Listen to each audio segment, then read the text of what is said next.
everyone, welcome back to Candid Coffee. We are here with Edith Alaverdyan for part 2 of her interview. Thank you for coming. And this time we're at my house. Last time we were at your house. We're changing it up a bit. How have you been?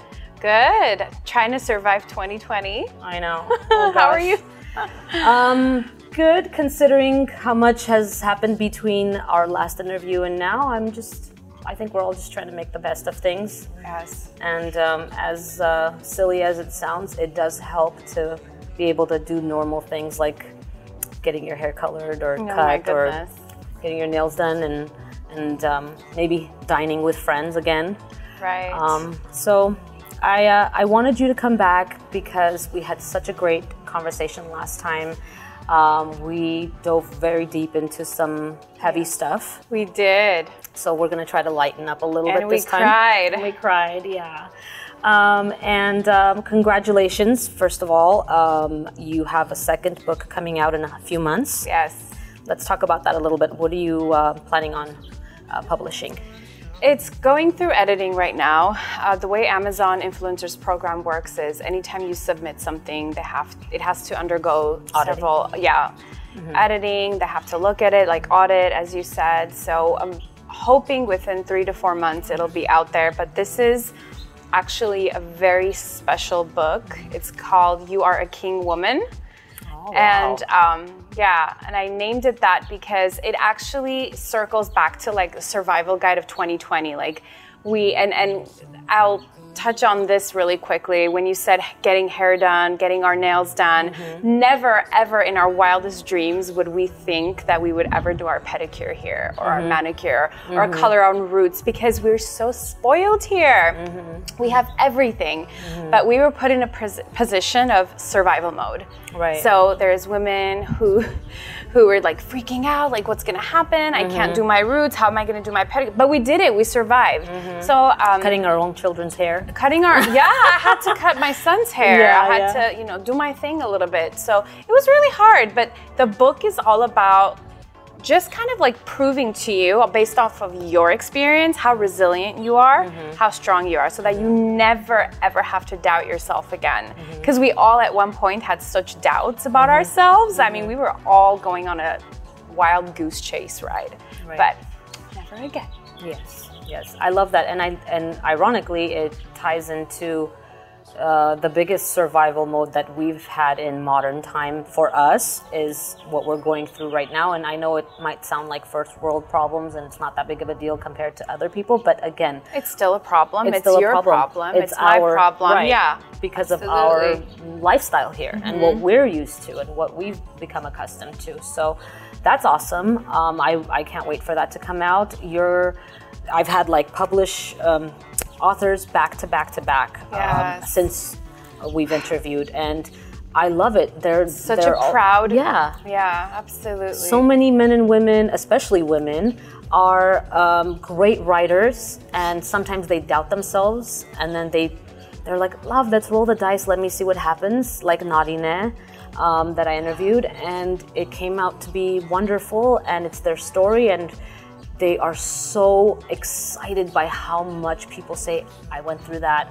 It's very relatable. Thank you for writing it.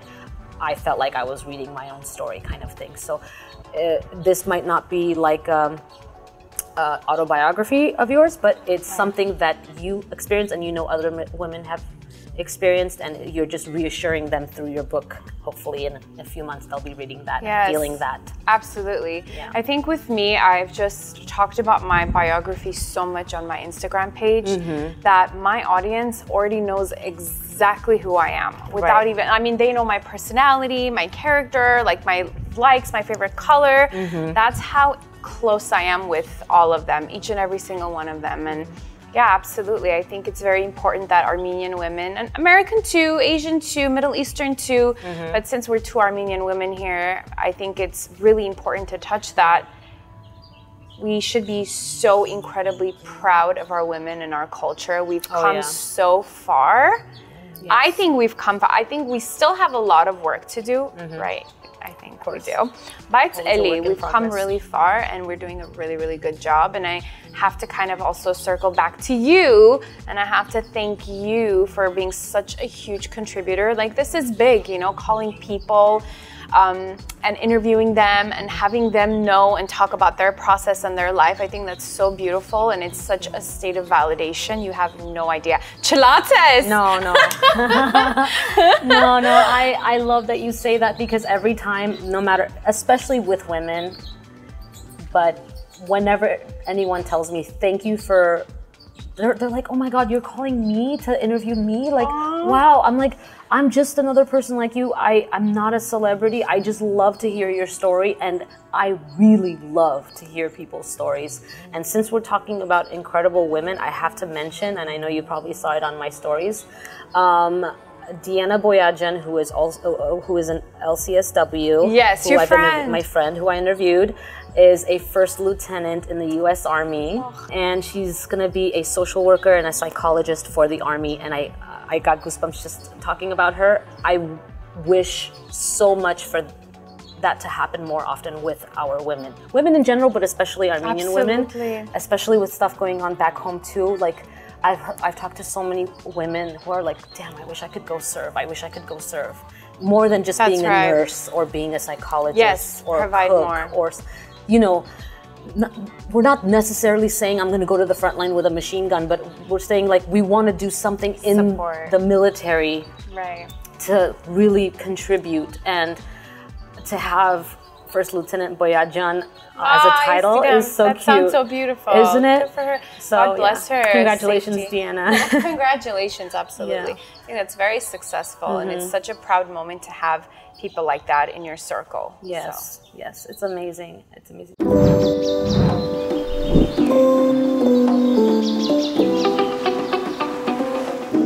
We had an episode of Candid Coffee with Michael Passion, and we were in this exact seat position right here in my parents' backyard. We just did a little bit of renovation, a little facelift to this lovely pool area.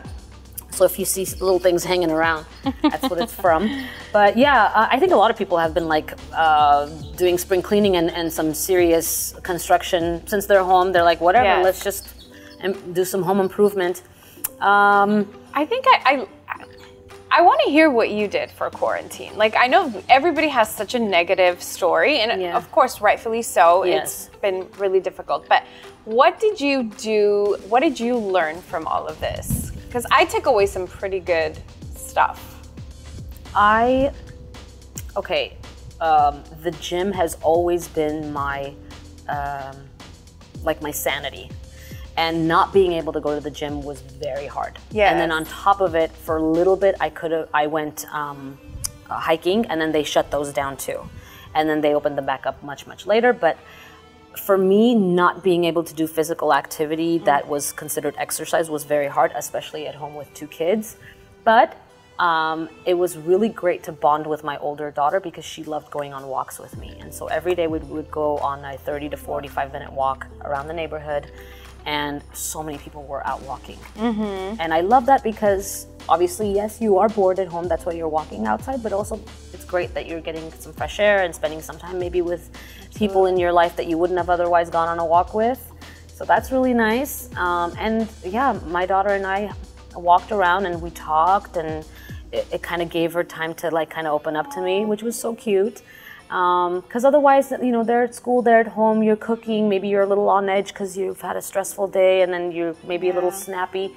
But then when you go on a walk, you're just kind of like, you know, taking a nice breath of fresh air, and you're like, okay, let's chat a little bit, and little things come up in conversation. Love that. So that was like, as minuscule as that sounds, it was really nice to just spend really nice quality time with my older daughter. My younger one won't go on walks yet. She wants to be held, and I can't hold a 30-pound meatball for 30 minutes. So it was just my older one. So you connected with your kids. I love that. Yeah. I think I have to relate to that. Me too. I too connected with my son, but I think I did a lot of self-work.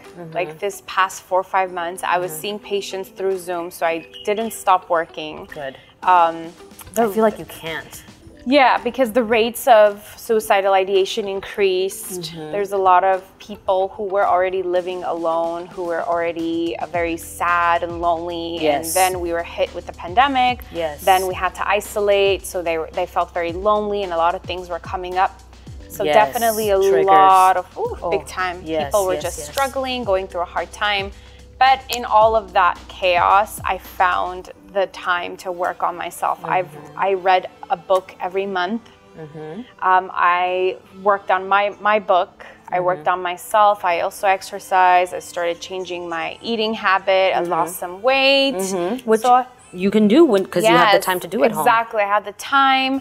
I also did cleaning, but definitely I took away some pretty good lessons. And one of the most important lessons is that I definitely can rely on myself. Yes.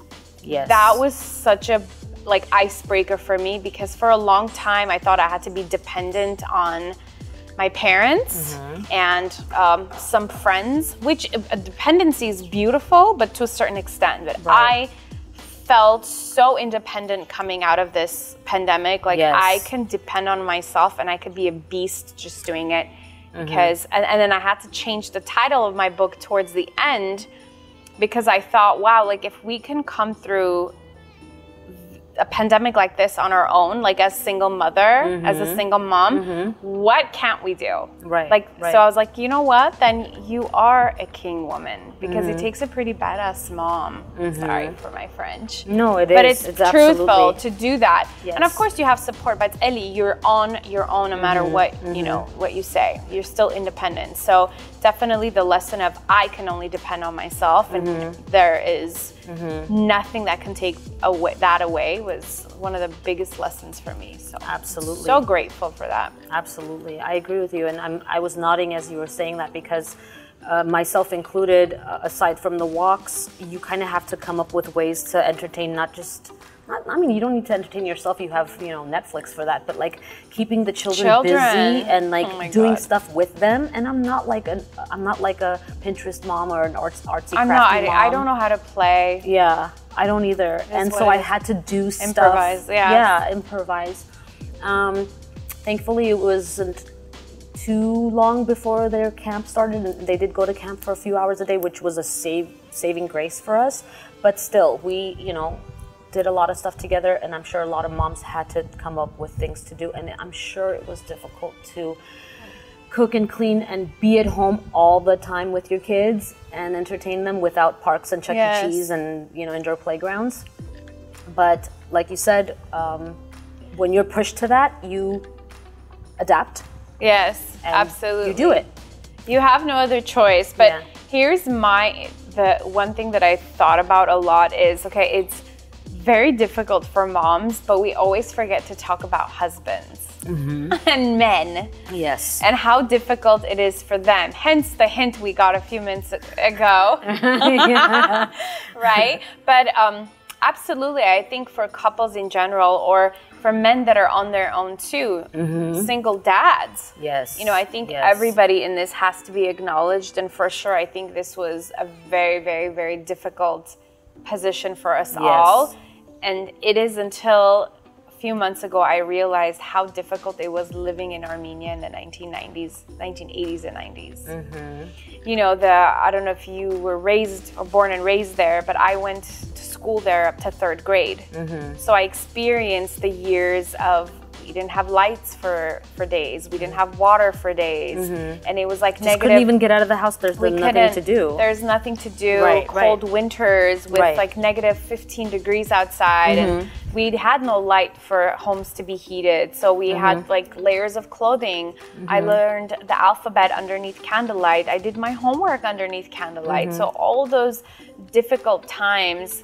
And, I think that's one of the reasons why I became such a, it's really, really sad to say, like, as a psychotherapist, I don't even want to say this, but I'm going to be very transparent. When people were complaining, I was one of the moms, are you kidding me? Yeah. That was my reaction, because that's the reaction that my mom had. Like, this is nothing. You're out of toilet paper? Really? We didn't have toilet paper, you know. We had to improvise, or we didn't have diapers. No. Yeah, we had to do what natural, you know, grape leaves or whatever. But you know, come to think of it, like they didn't have diapers back in the days. No, they did not. Yeah, my especially mother, with me. My mother raised my brother and I in the Soviet times. Like there were no diapers, so they were just cloths, like clothing.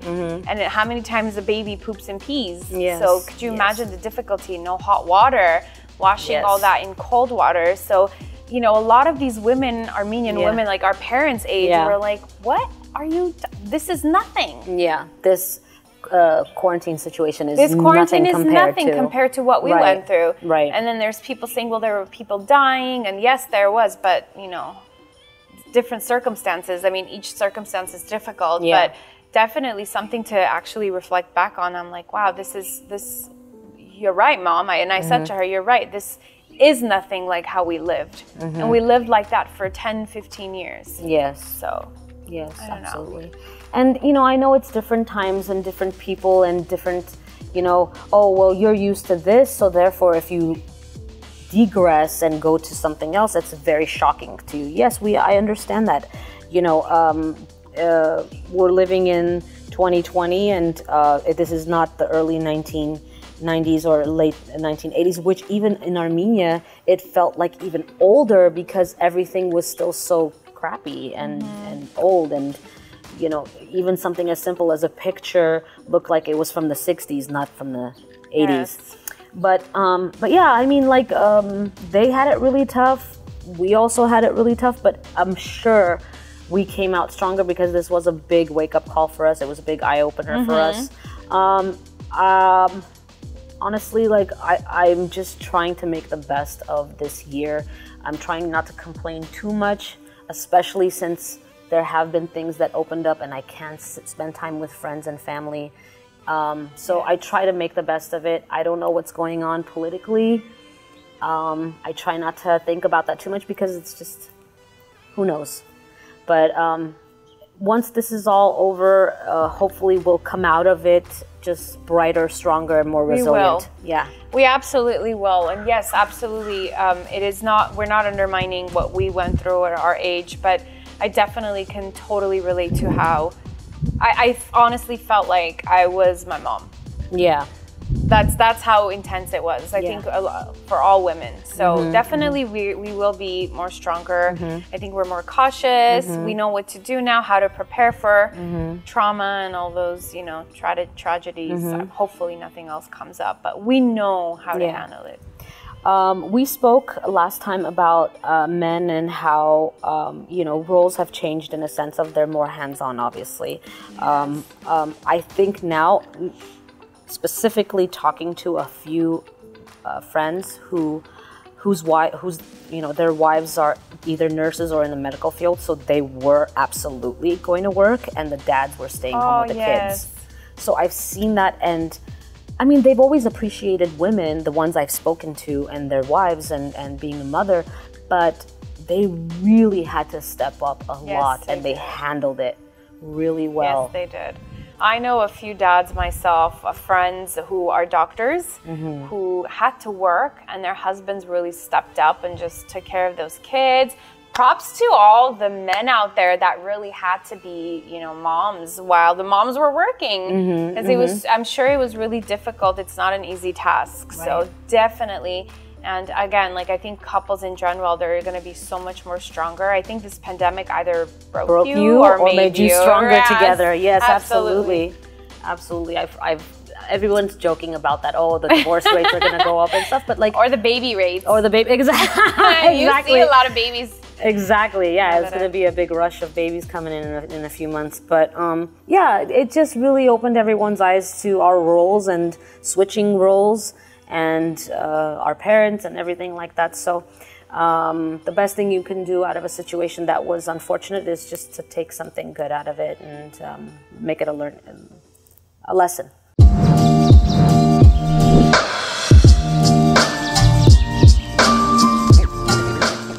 So if we flip the coin on this whole quarantine thing with everyone, I know not as a professional, but just as a human, that it could become very dark for people and very, very lonely. What kind of advice would you give, or what have you experienced with some of your clients perhaps, or just the knowledge that you have as a psychologist? Like what are people going through, and what can they maybe do? Because this could extend and extend. Yes. So there's yes, absolutely, and I'm so grateful that you brought that up. So there's two sides to it. There's people like you and I who picked up some pretty good valuable lessons, and who do have the family support, and we don't have that disconnection. And there's another side that there's people who really got hit hard by this whole pandemic and are continuing to struggle. So I mentioned in the beginning that suicidal ideation, the rates went up. Yes, absolutely, because certain people and some people were already lonely.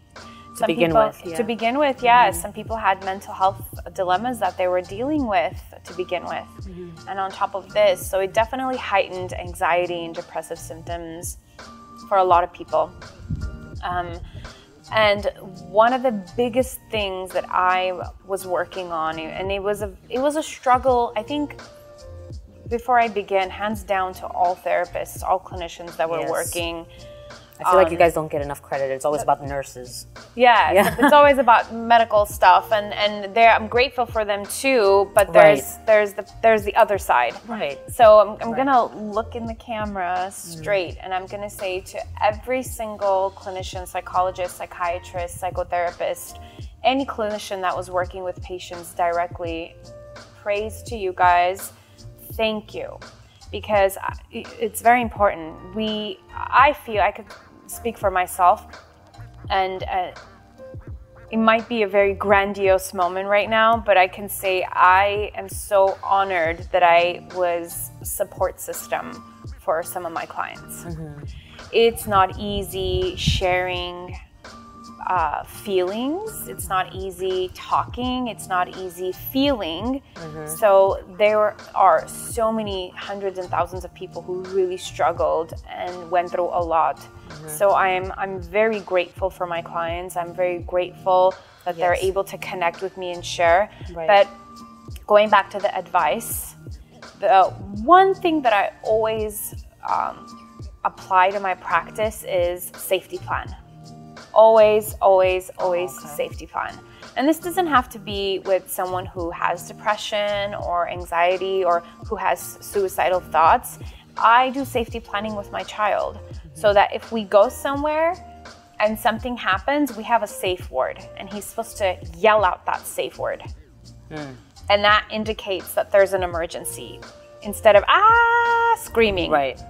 A safe word like roses, something, I don't know. But that to me is a safety plan. So I apply safety plan with each client. And a safety plan is something like, support system. Yes, you're alone. Yes, you live by yourself, but let's identify people who are in your life. Yes. Do you have a friend? And every single person has a friend. Every person has at least one person.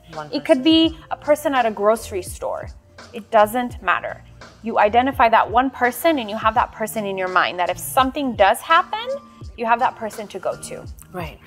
So safety planning is important. I recommend this to all mothers, all fathers, anyone that has a family. Safety plan, identify people in your household, people your kids can call, people that you can call. That's very important in times of difficulties, because there's nothing like hearing a friend's voice say, I got you. Yeah, or I'm going to come over. I understand you. Or a laughter, oh, you got this, Yeah. Some type of reassurance. Yeah, absolutely. I feel like if they just heard that other voice on the other line and, said, I'm really, really not doing good today, I think that other person would understand exactly without going into full detail, because it's so difficult to explain things like that. Yes. So yeah, I didn't even think about that. Like, what do people do when they're in a very, very dark place? That maybe just one morning you woke up and you were worse than you were last night, and you're alone, and this whole situation has really, really set fire to that. But yeah, calling someone and having that discussion, or just saying, you know, I really need somebody right now. Yes, absolutely. And if you don't have, if a person doesn't have a friend, there's so many resources. And I have all the hotlines. I have a section on my Instagram page that says hotlines, like all the numbers. Right. Suicide hotline, anxiety hotline, like whatever there is, I have all of them. So there are hotlines out there that are available so people can call, and there's women and men that are waiting to pick up the phone and be your support system. Yeah. So there's always opportunity, there's always resources. You don't, you know, nobody ever has to feel alone. No one is alone. Loneliness is, you know, being alone and lonely are two different things. Yes. Yes. You know, a single person or a single father or a single mother, they might have feelings of alone because they don't have a significant other to help. But there's people who have a family, they have a significant other, they have a partner, they have friends, and they still feel lonely. Yes. So that's a psych problem there, and that has to be addressed. Yes. So for people who are experiencing loneliness, the number one thing is to get them connected to the community, whether it's volunteering at a church, whether it's an Instagram page or a Facebook page or a dating site, whatever the case might be. Right. It's very important to connect people to society, have some sense of connection, because we are these social animals. We can't just not talk to people. Obviously, there's things that come up that doesn't really allow you to because of the pain inside, but there's definitely resources, and that's honestly the past 5-6 months, that's what I've been working on. Connecting people and fighting those hotlines this loneliness. Are free, right? Those hotlines are free, absolutely. And they're so beautiful and they're very resourceful. I don't know, I just think that there's definitely opportunities, and they just have to be connected. But yeah, the practice was all about safety planning, how to keep this person, some people alive, how to keep them sane, how to keep the anxiety levels down. I mean, it's just been so intense, and God bless everyone's heart, honestly. It's been a real struggle for people who really had no sense of support. So. I know. And you know, my children have so much support and love in this home, but at the same time, my daughter has cried a few times and said, I really miss my teacher. I really miss my friends. And the fact that they can't go to their regular, you know, scheduled days that they were used to, it really just affected her. And I know it's like, but like, I'm sure even adults, as much as you probably weren't looking forward to going to work, and there are some people at work that maybe annoyed you, but like you kind of missed it. You're like, damn, I really miss going to work or going to school, to an actual campus, and not being online or whatever. So yeah, it's being completely cut off from colleagues, classmates, friends is very, I think just kids abrupt.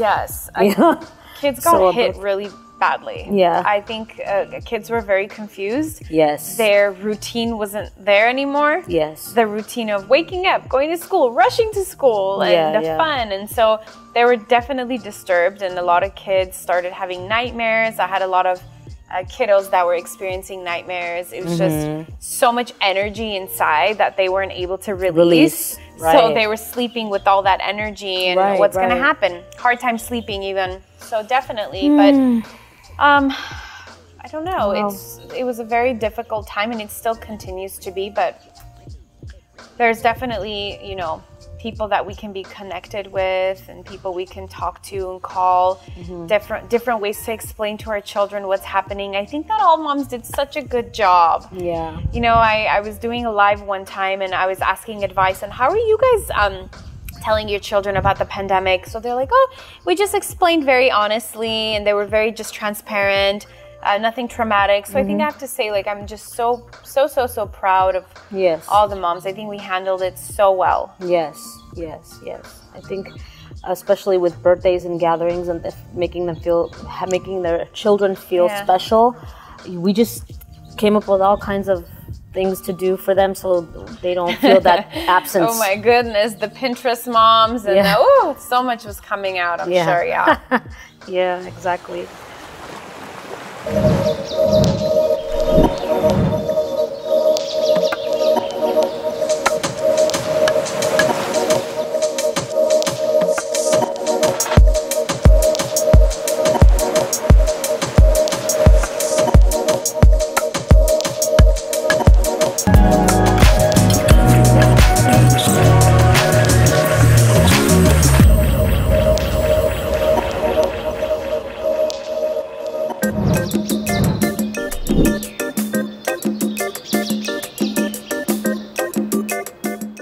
wanted to switch gears a little bit and talk about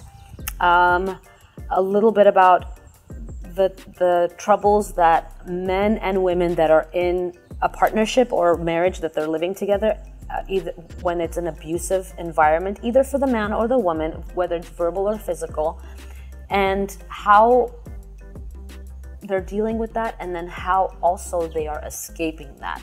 Because as much as we tolerate some things, like you said in our last interview, like how much am I going to take disrespect or something like that, 1 time, 2 times, 10 times. But also they might be tolerating it and then escaping at the same time. There's like all this going on. There's layers. I think, first off, I'd like to say that during this whole pandemic, and obviously continuing, 33% of domestic violence rate among women increased, 33%. And this 30% was in France, actually. It was like an article that I read. So definitely a lot of domestic violence rates increased. And I have to say, there was a lot of women and men and children that were stuck with their abusers. Yes. While we were all, doing our thing, we were struggling or whatever, experiences we had, these people were stuck with their abusers. And it's just so unfortunate, and it's so sad, and it's a very, very scary thing. I can't imagine what those individuals are experiencing. Right. From verbal to, physical. It was very important acknowledging the women and children and men who are stuck with abusers. I think what you and I were talking about not too long ago was infidelity, is cheating in a relationship and unfaithfulness. So that topic is incredibly sensitive to me, not only because of my own personal experiences, but also I have seen so many friends and family members who have been cheated on, and it's just the hardest, most difficult betrayal to go through. Right. And I praise and I have so much love and respect for women and men that are going through it. And I like to emphasize men, and I know I'm going to get a handful of comments from my viewers, because it is a woman, it's Momfident Women, it's a woman's page. But men also go through infidelity, men also experience heartbreaks, and I don't want to just separate us. Victimize us all the time. Absolutely, because there are men who experience the heartache, and it's just the most hardest things to see. And I'll tell you, it's the most hardest thing to treat, despite, other illnesses. But transition and adjustment is also in the DSM as a disorder. So when somebody goes through such a life-changing hit, like a divorce or separation due to infidelity, you lose a sense of yourself. Yes. It's like a part of you dies. Yes. A trust dies. Like the person dies, because it takes with you pretty much all your values, all your morals. I think also the person who was cheating, I'm sure to some degree or another, I don't know, I can't measure how much, but you feel so much guilt and self-loathing. Because either you got caught or you confessed, and eventually it led to your separation.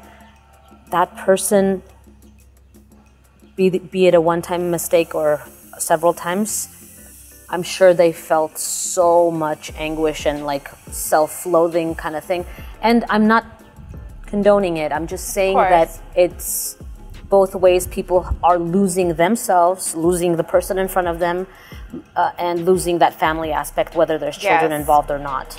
I'll tell you something, and when I talk about this in my practice, I get a lot of backlash about it. And I was one of those women that immediately jumped to judge a cheater. Right. Immediately. Oh, how could they do this? And with labels. And this was 6 years ago that I was like this. But reading and studying and understanding a person's deep perspective and a person's character and a person's consciousness and personality, you come to a place of wisdom that you should not judge people based off of their behaviors.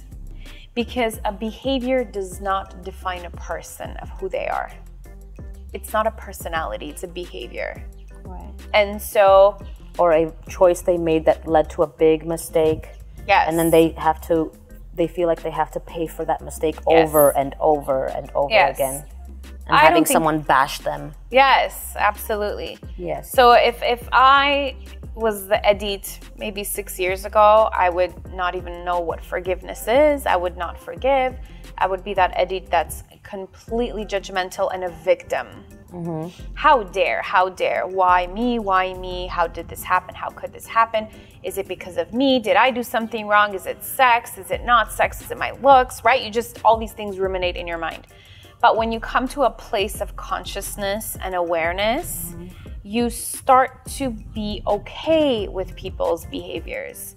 So if you do even sympathize with them or understand them. you do sympathize with them, and there's absolutely nothing wrong. Look, I'm gonna be really, really very transparent. Some people, when they hear the word pedophile, they're like, oh, no way, I will murder that person, I will kill that person. I mean, who do we hear about all the time? Who's the dog? I mean, Jeffrey, what's his Epstein. If we were to get into the topic about Jeffrey, and I don't want to go into the political realm of it, but this is just something real. Like, he is a very disgusting human, and he did things that are immoral, not human-like, and horrible. Revolting, yeah. Horrible. I mean, Right. you do not abuse 12-year-old children. That's just unthinkable. But when you look at his mindset and when you look at his perspective of his life and his life history and his upbringing, you start understanding it's not about having empathy or sympathy for that person. But you understand, wow, like what kind of a life you have to have, how empty of a person you have to be to go and do things like that. Right. And we're not comparing pedophiles to cheaters. No, we're not saying that. Yeah. But it's a conversation. We're talking about many things. Of course. And I'm just saying, you come to a place in your life where you start understanding people and you choose how you want to feel about them. Yes. You can be that person that gets angry, frustrated, and goes after that person, or you can be that person that says, wow, like, that's pretty intense. Like, you know, let's take it back 10, 20, 30 years. What happened to lead you to this? Yeah, absolutely. Yeah. Like, and there are what's going reasons. on? There are absolute reasons. Yes. And there's a reason why people cheat. Yes. And it doesn't have to be you. When women start becoming worked up about the cheating process, that's because they identify themselves with that problem. Yes. And They it becomes are the super problem. personal. It becomes super personal for them. But just because a person, your husband cheats on you, your partner cheats on you, it's not a you thing. Yes. Separate yourself so you can function and process it properly, so you can come to a sense of conclusion, versus having a form of attachment to that cheater for the rest of your life and being a victim. Because that victim chair is so ugly. It doesn't suit anybody. So that's why it's very important to read, to educate yourself, to understand yourself, and this is the one advice that I always give people: don't judge people based off of their behaviors and their actions. People do some crazy stuff under pressure. People do some crazy stuff when they're unconscious. Right. Not hushatafats or fainted unconscious. I mean, unconscious as in they're not aware of what they're doing. Right. But when they're more conscious, it's a completely different person. Yes. So, yes. And that's how you forgive, Christine. Yes, absolutely. Yes. It's not nerem for me, nerem as in neremes inke inchaare. You don't forgive the person for what they've done. You forgive the person by accepting that I'm not the problem. Yeah. That person did it because of them, not me. Right. And that's the most amazing gift that any person could ever give themselves. Give themselves, yes, of course. It's not identifying with that issue. Right. Right, absolutely. Absolutely, yeah. And that saved my life. Yeah. And I'm sure people might watch this. Maybe they're secretly going through something and they're watching you say this and hearing you, and they're like, you know, wow, maybe I need to think about it in this way and stop beating myself up. And I'm not saying you were absolutely perfect and your partner, whether you're a man or a woman, vice versa, doesn't matter. You were absolutely perfect and your partner cheated on you, and, you know, you didn't have anything to do with it, or whatever it is. There's circumstances in the marriage, money, their emotions, their attachment or detachment from you, the consciousness that you talked about. There's so many factors that you can put in. And this doesn't just pertain to cheating or anything like that. It also pertains to why your marriage might be not as great as it used to, or not as great as you would hoped it would be in whatever time of that marriage it is. Beginning, middle, end, whatever. Absolutely. So those are also things that people need to talk about. One of the most important things, this might be so off topic, but I think people in general, they need to learn the love language of other people. Yes. I mean, it's not just couples, it's not just quality time and physical touch and words of affirmation and, you know, gifts or, you know, acts of service. There's a love language for every single person. And as an individual. As an individual, even for children. Yes, yes. And and I promise this to every single person watching, if you can Google love languages and study the love language hardcore, and understand it and digest it, you will not be having issues with anyone. It will teach you how to deal with people, how to approach people. It's the best thing ever. I don't know, I love it. I do a lot of psychoeducation in my practice. I teach a lot. And one of the things that we talk about exactly is this, the consciousness, how to be aware, how to understand your ego, how to understand yourself, why you do the things that you do, and also be aware of love language. What's everyone's love language? The lady at the grocery store is moody. She gives you an attitude every time you walk in. What do? You give her attitude back too, I'm sure, right? People love to react. But if you learn and if you educate yourself, you will learn to respond. You will not react. Right. So life gets so much easier when you become more conscious of things, more aware. And people's feelings. Yeah, absolutely. And it's not just about the lady at the grocery store, because it's not negative as close. Vicky or negative Donna, negative Nancy, negative Nancy, whatever you want to call her. Yeah, it's really even getting to know on a deeper level people who you're not, you know, romantically involved with, just even your friends or relatives or things like that too. Yeah. Oh yeah, absolutely.